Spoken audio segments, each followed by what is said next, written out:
Will start with Gauss's law. हम electric flux calculate करते हैं बेटा। अगर कभी इलेक्ट्रिक फील्ड दिया हो तो हम इलेक्ट्रिक फ्लक्स कैसे कैलकुलेट करते हैं? Phi is equal to integration करते हैं इलेक्ट्रिक फील्ड की ओवर सम एरिया। ठीक है, ये मैथमेटिकल डेफिनेशन है फ्लक्स की। ऐसे किसी एरिया के लिए ऐसे भी बोल सकते हैं E dot A, and for small area E dot D A है। टोटल फाइंड करना होगा तो इसी को हम इंटीग्रेट कर लेंगे। लेकिन ये तब अप्लाई करेंगे जब इलेक्ट्रिक फील्ड गिवन होगा कोई। अगर कोई चार्ज का डिस्ट्रीब्यूशन दिया हुआ है या कोई पॉइंट चार्ज दिया है तो गॉसेस लॉ सेज कि जो फ्लक्स होता है that is equal to 1/ε0 into Q. Q कौन सा? Enclosed Q, enclosed charge means कोई अगर आपके पास सरफेस है, एक 3 dimensional surface, not a 2D। इस 3 डायमेंशनल सरफेस के अंदर अगर कोई क्यू चार्ज होगा तो flux through the surface will be given by this. इस 3 डायमेंशनल सरफेस को गॉसियन सरफेस बोला जाता है। इट इज ऑलवेज 3D, ये याद रखना। It is always 3 dimensional. तो according to Gauss's law the flux through any closed surface is 1/ε0 times the charge enclosed by the surface। ठीक है, एक्चुअली इस सरफेस पे फ्लक्स डिपेंड नहीं करता है। फ्लक्स डिपेंड करता है इस चार्ज पे सिर्फ। ये देखिए, अगर पॉजिटिव चार्ज होगा तो आउटवर्ड फ्लक्स है, लेकिन अगर यहाँ नेगेटिव चार्ज होता, अगर नेगेटिव चार्ज होगा तो for positive charge the flux is outward and for negative charge the flux is inward।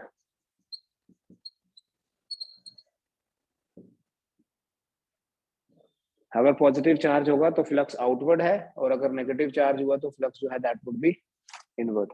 तो किसी भी चार्ज के कारण अगर फ्लक्स कैलकुलेट करना हो तो हम गॉसेस लॉ प्रेफर करते हैं, और इलेक्ट्रिक फील्ड के कारण अगर फ्लक्स कैलकुलेट करना हो तो हम फ्लक्स का वो डेफिनेशन मैथमेटिकल यूज करते हैं ई डॉट डी ए या ई डॉट ए। ठीक है, दोनों में डिफरेंस भी बताऊंगा। अब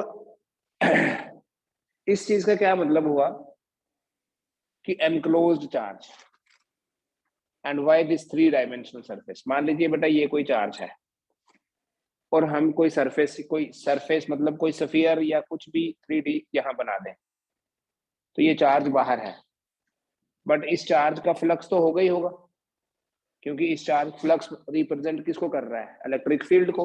तो इस चार्ज का जो फील्ड होगा that's represented by lines like this. ऐसी लाइन से हम फील्ड को रिप्रेजेंट करते हैं। अब ये तो फ्लक्स इधर भी होगा, ठीक है, इनफैक्ट हर कहीं होगा। तो हम यहाँ ये नहीं बोलेंगे कि इस चार्ज का फ्लक्स नहीं है, चार्ज का फ्लक्स होगा ही होगा, बट इस सरफेस के लिए अगर मैं बोलूं जितनी लाइंस एंटर कर रही हैं उतनी ही लाइंस बाहर निकल रही है, सो इनवर्ड फ्लक्स जितना है उतना ही आउटवर्ड फ्लक्स है, इसलिए थ्रू दिस सरफेस जो नेट फ्लक्स है वो 0 होगा। Net flux through this surface is 0 because inward flux is equal to the outward flux. जब भी किसी गॉसियन सरफेस में जितनी लाइंस एंटर कर रही हैं उतनी लीव करें, द नेट फ्लक्स इज 0। अगर यूनिफॉर्म इलेक्ट्रिक फील्ड में रखें, सोचना बेटा, अगर मैं एक क्यूब रख दूं, एक क्यूब रख दी मैंने किसी यूनिफॉर्म इलेक्ट्रिक फील्ड में, ठीक है, तो यूनिफॉर्म इलेक्ट्रिक फील्ड को रिप्रेजेंट करते हैं by these parallel lines like this. हम तो कैलकुलेट कर रहे थे ना कल यूनिफॉर्म इलेक्ट्रिक फील्ड के कारण किसी स्क्वायर में से कैसे निकालना है फ्लक्स। ठीक है, एरिया की डायरेक्शन इनटू ई कर देंगे। तो इस एरिया में से फ्लक्स निकल रहा है, इस एरिया में फ्लक्स एंटर कर रहा है, बट ओवरऑल अगर आप पूरे क्यूब में देखो तो जितनी लाइंस एंटर कर रही हैं उतनी लाइंस निकल भी रही हैं। तो कोई भी क्यूब जब किसी यूनिफॉर्म इलेक्ट्रिक फील्ड में होगी तो उस क्यूब के थ्रू जो फ्लक्स होगा वो जीरो है. So when a cube is placed in a uniform electric field, the net flux through the cube is zero because inward flux is equal to the outward flux. हाँ, इस uniform electric field में अगर मान लो ये electric field E है, इस electric field में कोई मैं अगर एरिया ऐसे ही रख दूं तो मैं बोलूंगा एरिया और इलेक्ट्रिक फील्ड की सेम डायरेक्शन है. तो यहाँ जो फ्लक्स होगा ना that would be E into A. जैसे मैंने आपको कल ये एनसीईआरटी का क्वेश्चन भी भेजा था. That is E into A. Area की डायरेक्शन चेंज करेंगे तो ये E A into cos theta आ जाएगा. बट अगर इसी यूनिफॉर्म इलेक्ट्रिक फील्ड में कोई 3D सरफेस होगा लाइक दिस क्यूब, तो थ्रू द क्यूब जो फ्लक्स है that will become zero. So this is Gauss's law and this is the meaning of enclosed charge. So sometimes situation ऐसी होगी कि charge enclose नहीं है, फिर भी गॉस लॉ कैसे अप्लाई करना है. ठीक है, इसमें कोई डाउट है तो बता दो किसी को भी. नहीं है? देखिए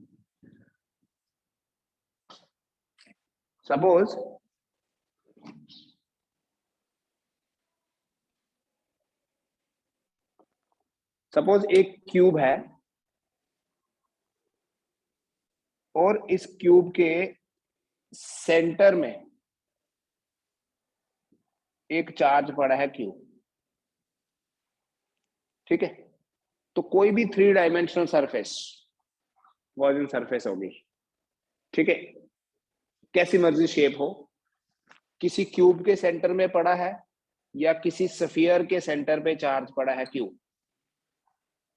इन दोनों के लिए अगर आपको गॉसियन लॉ अप्लाई करना है, देखना ध्यान से, इसके लिए मैं लिखूंगा फाई इक्वल टू 1/एप्सिलॉन 0 इंटू क्यू. इसके लिए क्या लिखूंगा, फाई इक्वल टू 1/एप्सिलॉन 0 इंटू किसी भी गॉसियन सरफेस से जो फ्लक्स ओरिजिनेट होगा या जो फ्लक्स उसमें एंटर करेगा वो इस चीज पे डिपेंड नहीं करता कि उस गॉसियन सरफेस की शेप कैसी है और उस गॉसियन सरफेस का साइज कितना है. ये स्फीयर बड़ा दिख रहा है आपको, अगर मैं यही चार्ज रहने दूं और स्फीयर छोटा कर दूं ना, तब भी जो फ्लक्स है वो सेम रहेगा. ठीक है, you should write this line that flux through a Gaussian surface is flux through a Gaussian surface is independent of shape and size of the body. Shape and size of the Gaussian surface. किसी भी Gaussian surface के through जो flux निकलेगा that is independent of the shape and size of the Gaussian surface.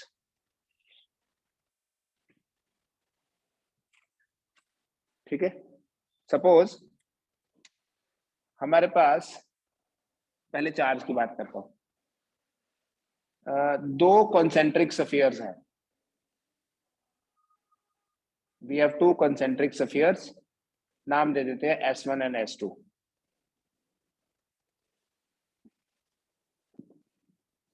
S1 और S2 दो concentric spheres हैं. एक के अंदर चार्ज पड़ा है Q और दूसरे के अंदर चार्ज पड़ा है 2Q. Both are concentric. ठीक है, they have a common centre. तो क्वेश्चन ये है कि इन दोनों में से जो फ्लक्स निकलेगा what will be the ratio of flux through S1 and S2. बताओ. एनक्लोज चार्ज, देखिए ये जो 2Q है ना, दिस इज आउटसाइड S1. सो इस 2Q का जो कंट्रीब्यूशन होगा इस S1 से तो नहीं होने वाला है, क्योंकि जितनी लाइन एंटर करेगी उतनी लीव करेगी. ये सब आपको देखना ही नहीं है, जमेले में नहीं पढ़ना है, आपने देखना है कि सरफेस के अंदर चार्ज कितना है. So if you look carefully you see S1 के अंदर तो Q है, तो S1 का जो फ्लक्स होगा दैट विल बी दिस. लेकिन S2 के अंदर 2Q नहीं है, Q भी तो है. सो 1/एप्सिलॉन 0 into 3Q, Q plus 2Q. So 1/एप्सिलॉन 0 cancel. The answer will be 1:3. ठीक है, किसी भी गॉसियन सरफेस के थ्रू जब आपको फ्लक्स कैलकुलेट करना है, आपको ये देखना है कि कितना चार्ज एनक्लोज है. और समटाइम्स सिचुएशन ऐसी होगी चार्ज एनक्लोज नहीं होगा. अगर तो चार्ज कंप्लीटली आउटसाइड है तब तो फ्लक्स 0 है, बट कई बार ना बाउंड्री पे होता है. जैसे सपोज करें मेरे पास 3 सिचुएशंस है यहाँ, this is over. Let me से कि ये एक हेमिस्फीयर है, हेमिस्फीयर मतलब एक स्फीयर का हाफ, ये एक हेमिस्फीयर है, ऐसे पूरा स्फीयर काट दिया, पूरा स्फीयर नहीं है ये, this is removed, this portion is removed, ठीक है। यहां पर एक चार्ज पड़ा है जस्ट आउटसाइड दिस बाउंड्री, ये बाउंड्री आ गई ना उसकी, एक चार्ज यहां पड़ा है। सेकेंड सिचुएशन में क्या है, चार्ज यहां है, बट थर्ड सिचुएशन में क्या है, यही हेमिस्फीयर है, but this time the charge is here, कहां पे, बाउंड्री पे। देखो जब चार्ज कंप्लीटली आउटसाइड है तो फ्लक्स विल बी 0, जब चार्ज कंप्लीटली इनसाइड है तो flux will B Q by epsilon 0। But जब चार्ज बाउंड्री पे है तो इस चार्ज का सारा फ्लक्स तो इसमें से नहीं निकलेगा, ठीक है। और हम अप्लाई कर भी नहीं सकते गॉसेस लॉ, क्यों, क्योंकि उसमें स्पेसिफिकली मैंने क्या लिखा है, एनक्लोज चार्ज होना चाहिए। तो आपने सिमेट्री को ध्यान में रखते हुए, symmetry word is very important in Gauss's law, Gauss's law symmetry पे ही बेस्ड है। आपको इमेजिन कर लेना है कि जैसे एज इफ ये स्फीयर कंप्लीट है, it is not a hemisphere, it is a complete sphere. और अगर आप ये इमेजिन करोगे कि ये एक कंप्लीट स्फीयर है तो उससे ये वाली कंडीशन फुलफिल हो जाएगी कि चार्ज एनक्लोज है। उस स्फीयर के अंदर कितना चार्ज है, Q, तो पूरे स्फीयर में से जो फ्लक्स निकलेगा वो होगा Q बाय एप्सिलॉन 0। लेकिन हमारा जो गॉसियन सरफेस जो हमने चूज की थी या जो हमें गिवन थी, that is just half of the complete sphere. So इसका मतलब ये है कि हमारा ये जो गिवन सरफेस था, इसके थ्रू कितना फ्लक्स निकलेगा, half of Q by epsilon 0। इस पे थोड़ा सा और काम करना है अभी हमने, ठीक है। इसमें कोई डाउट है तो बताओ। देखिए बेटा next question, A charge Q is placed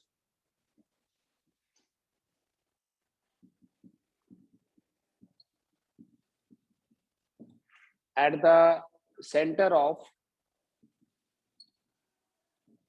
one of the faces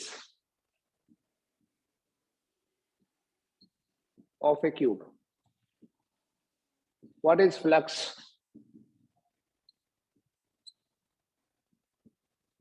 Through the cube.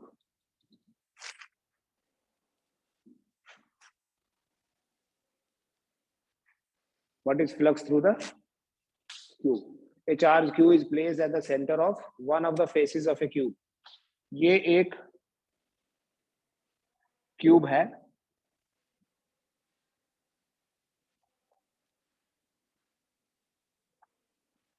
और इस क्यूब के फेस के सेंटर पे एक चार्ज पड़ा हुआ है, not inside the cube, not at the center of the cube. A charge is placed at the center of one of the faces of a cube.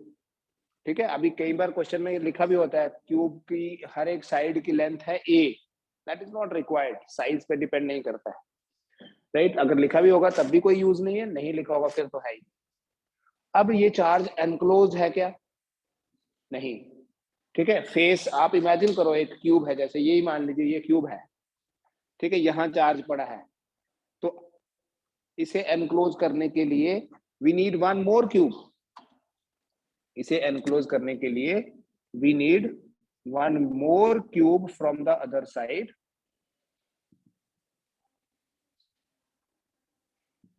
so that the charge is enclosed. अब ये जो दोनों cubes हैं, आज तो given cube एक थी, ये दोनों क्यूब्स काम करेंगी एक गॉसियन सरफेस की तरह। तो दोनों क्यूब्स में से जो फ्लक्स निकलेगा वो तो होगा Q बाय एप्सिलॉन 0, है ना। ये पूरा एक गॉसियन सरफेस बन गया, तो जो गिवन क्यूब है उसमें से जो फ्लक्स निकलेगा that would be 1 by Q by epsilon 0। तो दोनों में से है, इसको लिख लेता हूँ 5t टोटल। तो गिवन क्यूब जो है, या एक में से कितना निकलेगा, half of Q by epsilon 0। हर बार ये ऐसे नहीं आएगा, आप बोलोगे पिछली बार भी 1/2 आया था, इस बार भी 1/2 आ जाएगा। अभी सिचुएशन चेंज करता हूं, देखो मान लीजिए ये क्यूब है, ये आपको थोड़ा 3 डायमेंशनली बनाना पड़ेगा मन में। ये क्यूब है और एक चार्ज पड़ा है बेटा किसी एज के सेंटर में, at the centre of one of the edges. ये क्यूब है और एज के सेंटर में एक चार्ज पड़ा है क्यूब। तो बताओ कितना फ्लक्स होगा, what will be flux through this cube. ठीक है, again think about the same situation. यहां पर पड़ा था ना पहले, so now this time it is here. आपको सिर्फ ये सोचना है कि मैं कितनी क्यूब्स और ड्रॉ करूं ताकि चार्ज बंद हो जाए, बाहर से नहीं दिखे। तो you will get the answer कि अगर एज पे पड़ा है ना, तो मुझे 3 और चाहिए, एक इधर से, एक इधर से और एक इसके इधर से। तो वो चारों क्यूब्स मिलके काम करेंगी एक गॉसियन सरफेस का। तो चारों क्यूब्स में से फ्लक्स निकलेगा 1/ε0, बट एक में से कितना निकलेगा, 1/4। ठीक है, 1/4 of Q/ε0। And in the similar way, अगर मेरे पास यही क्यूब है,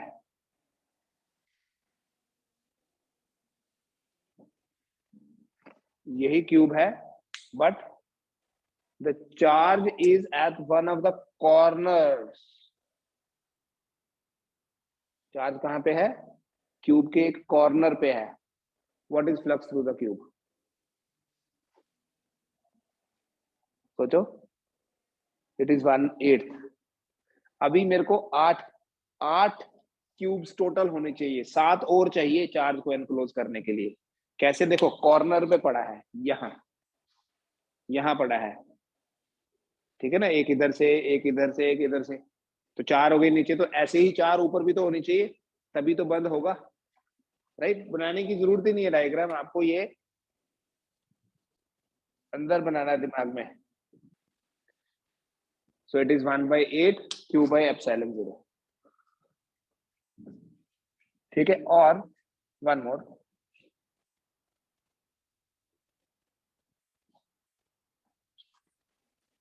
अगर कोई चार्ज ऐसे है,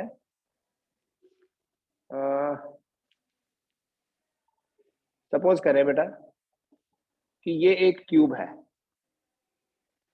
I am taking the cube because it is very easy to analyse this. इसके सेंटर में एक चार्ज पड़ा है क्यूब। तो what is flux through each face of the cube, cube के हर एक फेस में से कितना फ्लक्स निकलेगा। What is flux through each face of the cube.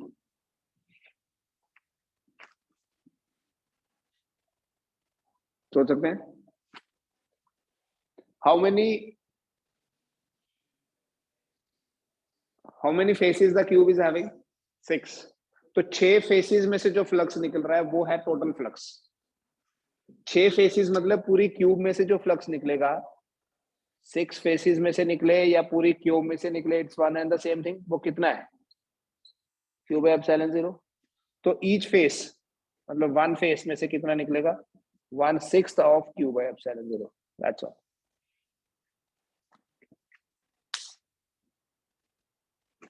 Done. अगर इसी सिचुएशन में देखो, हर एक फेस जो है ना वो एक स्क्वायर है, ये तो पता है ना। मैं यहां 2 डायगोनल बनाऊं, राइट, और ये वाले पोर्शन को शेडिंग कर दूं, और आपसे पूछूं इस शेडेड एरिया में से कितना फ्लक्स निकलेगा, flux through this shaded area. What will be flux through this shaded area. Yes, देखो ये जो शेडेड एरिया है, ये फेस का, इस पूरे फेस का 1/4 है। मैंने क्या बोला, ये स्क्वायर होता है क्यूब का, हर एक फेस एक स्क्वायर होता है। तो ऐसे अगर दो डायगोनल बना देंगे तो ये स्क्वायर का 1/4 पोर्शन हुआ ना। तो अगर ये स्क्वायर का 1/4 पोर्शन हुआ तो इसमें से फ्लक्स कितना निकलेगा, जितना फेस में से निकल रहा है उसका 1/4। सो इन दैट केस इस शेडेड एरिया में से जो फ्लक्स निकलेगा, शेडेड एरिया में से जो फ्लक्स निकलेगा that will be 1/4 of Q by 6 times epsilon 0. So it would be Q by 24 epsilon 0. Right. फिर देखो, सपोज आपका एनसीईआरटी का क्वेश्चन दे रहा हूं, ये एक स्क्वायर है और इस स्क्वायर की हर एक साइड है 10 centimetre. Each side of the square is 10 centimetre. इस स्क्वायर के सेंटर से 5 सेंटीमीटर ऊपर एक चार्ज है Q, जिसका वैल्यू है 5 माइक्रोकूलम। तो इस स्क्वायर में से कितना फ्लक्स निकलेगा? What will be the flux through this square? A charge Q is placed at 5 centimeter from the center of a square having each side equal to 10. What is flux through the square? देखो बेटा, again this is same question, symmetry को ध्यान में रख के करने वाला। ये जो स्क्वायर है ना, this can be assumed as one of the 6 faces of a cube. कि 10 सेंटीमीटर है, आप 10 सेंटीमीटर इधर, 10 सेंटीमीटर इधर, 10 सेंटीमीटर इधर, 10 सेंटीमीटर इधर लेके पूरा क्यूब बना सकते हैं। जब आप ये क्यूब बनाओगे ना तो यू विल से कि ये चार्ज कहाँ पर आ गया, क्यूब के सेंटर में। तो क्यूब के सेंटर में जब आ गया तो ये तो एक फेस है, तो इस फेस में से कितना फ्लक्स निकलेगा? 1/6 of Q by 5 into 10⁻⁶ divided by epsilon 0 का वैल्यू डालो। ठीक है, it will be Q by 6 times epsilon 0। बस इसको भी आपने क्या करना है, चार्ज को एनक्लोज करना है। 1/6 ऑफ द टोटल फ्लक्स। ये क्यों इंपॉर्टेंट है यहाँ पे, कोई बता सकता है? Why this 10 centimetre and this 5 centimetre are important? इससे आप ये चीज इंश्योर कर सकते हो कि चार्ज सेंटर में है। अगर चार्ज सेंटर में है तभी किसी एक फेस में से 1/6 होगा। अगर सेंटर में नहीं होगा ना तो वो अनइवन डिस्ट्रीब्यूशन होगा। वो भी देखेंगे हम आगे चल के।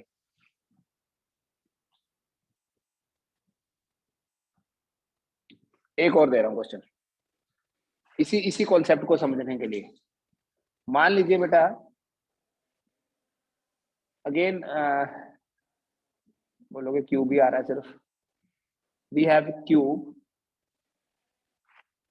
और इस क्यूब के कॉर्नर पे, किसी एक कॉर्नर पे रख लीजिए चार्ज Q। ठीक है, ए charge Q is placed at one of the corners of a cube.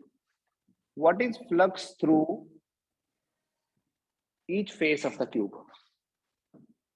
Flux जो फेस में से जो फ्लक्स निकलेगा वो कितना होगा?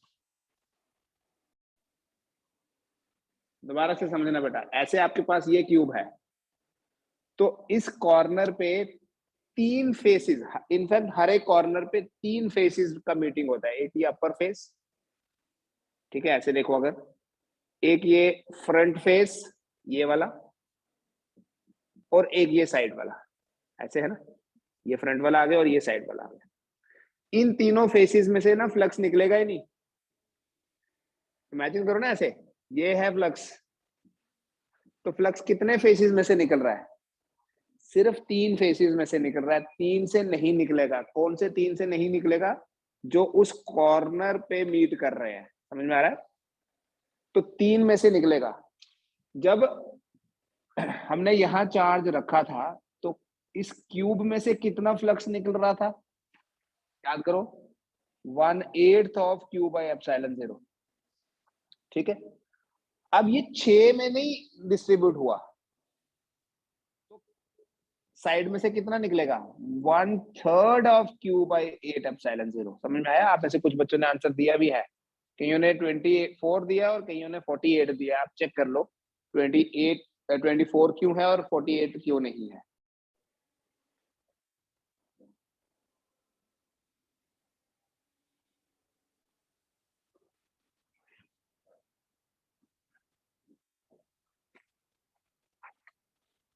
सपोज एक वायर है, एक रॉड है जिसकी लीनियर चार्ज डेंसिटी है लैम्डा, ठीक है, लीनियर चार्ज डेंसिटी है लैम्डा, और ये वायर किसी क्यूब में से होके निकल रही है ऐसे,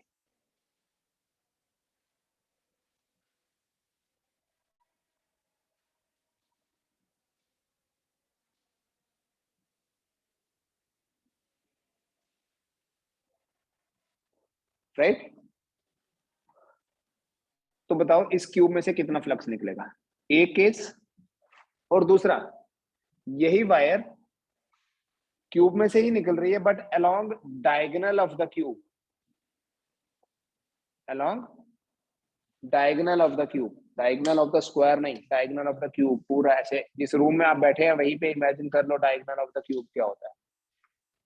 each side of the cube is a, in both cases it is a.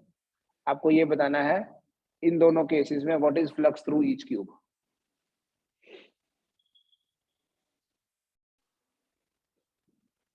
देखिए ये आपके पास क्यूब है कंप्लीट, और वायर ऐसे जा रही है। तो जब वायर ऐसे जा रही है, वायर की कितनी लेंथ क्यूब के अंदर आई, जितनी क्यूब की लेंथ है उतनी, है ना। अब ये आपको ऐसे समझ में आएगा, इस तरह से नहीं, ये नहीं बोलना यहां से लेके यहां तक, नहीं, इट इज लाइक दिस। सो कितनी लेंथ इसके अंदर है, जितनी क्यूब की लेंथ है। Linear charge density lambda given है, लैम्डा होता है बेटा क्यू अपॉन एल। तो क्यू क्या होता है in general, lambda into L. यहां से लेके यहां तक अगर क्यू चार्ज है, जो चार्ज बाहर है उसका तो कंट्रीब्यूशन होता ही नहीं। So we are concerned with the charge enclose. तो यहां से लेके यहां तक कितना फ्लक्स होगा, दैट डिपेंड्स कि यहां से लेके यहां तक चार्ज कितना है। तो क्यू एनक्लोज कितना हुआ बेटा, लैम्डा इंटू ए। तो flux through the cube would be equal to lambda into a by epsilon 0। अभी दूसरा वाला आइडिया लो कैसे करना है। बेटा ये क्यूब है ऐसे, अभी वायर ऐसे जा रही है। So diagonal of the cube क्या होता है, diagonal of cube is equal to √3 into side, a√3 बोलते हैं, ठीक है। स्क्वायर का डायगोनल होता है a√2, क्यूब का डायगोनल पाइथागोरस थ्योरम ही लगाते हैं हम, 3D में लगाओगे Pythagoras theorem, you will get ax square ay square az square, so that is a square का रूट, राइट। तो आपके पास अभी जो चार्ज एनक्लोज होगा that would be equal to lambda into a√3। तो फ्लक्स कितना हो जाएगा, flux will be equal to lambda into a√3 divided by epsilon 0, ठीक है। इस तरीके से ये हो गया, किसी चार्ज का फील्ड कैलकुलेट करना है, किसी चार्ज के कारण फ्लक्स कैलकुलेट करना है, फील्ड नहीं, फ्लक्स कैलकुलेट करना है। गॉस लॉ की एप्लीकेशंस भी हैं, हमने इलेक्ट्रिक फील्ड कैलकुलेट ऑलरेडी कर ली होगा बिना गॉस लॉ के ही, स्फीयर के लिए भी, सर्कल रिंग के लिए भी, सब कुछ कर रही है। फिर भी इलेक्ट्रिक फील्ड के कारण फ्लक्स कैसे कैलकुलेट करना है, एक एनसीईआरटी बेस्ड प्रॉब्लम समझते हैं बेटा। मान लीजिए ये एक क्यूब है, ऑलरेडी पीएमटी में पूछा हुआ क्वेश्चन है ऐसा, ठीक है। मैं पहले थोड़ा सिंपल करके बताता हूँ आपको। मान लीजिए इस क्यूब की हर एक साइड जो ए है, और इसके हर एक फेस का एरिया जो दैट इज कैपिटल है, area of the face is a. ये क्यूब अगर तो किसी यूनिफॉर्म इलेक्ट्रिक फील्ड में होगा, वी हैव ऑलरेडी डिस्कस, ये अगर किसी यूनिफॉर्म इलेक्ट्रिक फील्ड में होगा तो फ्लक्स नहीं होगा, क्यों, जितना इनवर्ड है उतना ही आउटवर्ड भी होगा। बट अगर ये किसी नॉन यूनिफॉर्म इलेक्ट्रिक फील्ड में, सपोज एक ऐसा इलेक्ट्रिक फील्ड जैसे हम कल डाइपोल की भी बात कर रहे थे, विच इज लाइक दिस, जिसका यहां पर मैग्नीट्यूड है E1 और यहां पर मैग्नीट्यूड है E2, लेकिन डायरेक्शन अलोंग एक्स एक्सिस ही है, ठीक है। अभी डायग्राम ये कंफ्यूज करेगी आपको। मान लीजिए ये कोई नॉन यूनिफॉर्म इलेक्ट्रिक फील्ड है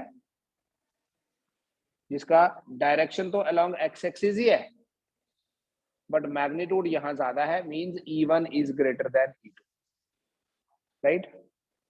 अब इसका मतलब ये नॉन यूनिफॉर्म फील्ड है, तो ऑब्वियसली नेट फ्लक्स जीरो नहीं होगा, जितनी लाइंस एंटर करेंगी उतनी लीव नहीं कर रही, उससे ज्यादा लीव करेंगी। जहां इलेक्ट्रिक फील्ड स्ट्रॉन्गर होगा वहां फील्ड स्ट्रॉन्गर होगा। तो इधर के लिए अगर मैं बोलूं फाई 1 फ्लक्स और इधर के लिए मैं बोलूं अगर फाई 2 फ्लक्स, देखो नेगेटिव फ्लक्स का भी मतलब समझ में आएगा। फाई 1 कितना होगा, E1 A1 cos 0, A1 मतलब A, E1 A cos 0, क्यों, क्योंकि दोनों की सेम डायरेक्शन है, so it would be E into A। But what is phi 2, E to A, ये है A की डायरेक्शन इसके लिए cos 180, so it is minus E to A। तो नेट फ्लक्स कितना होगा बेटा, phi would be equal to E1 minus E2 into A। इससे आप बोल सकते हो phi equals to delta E into A।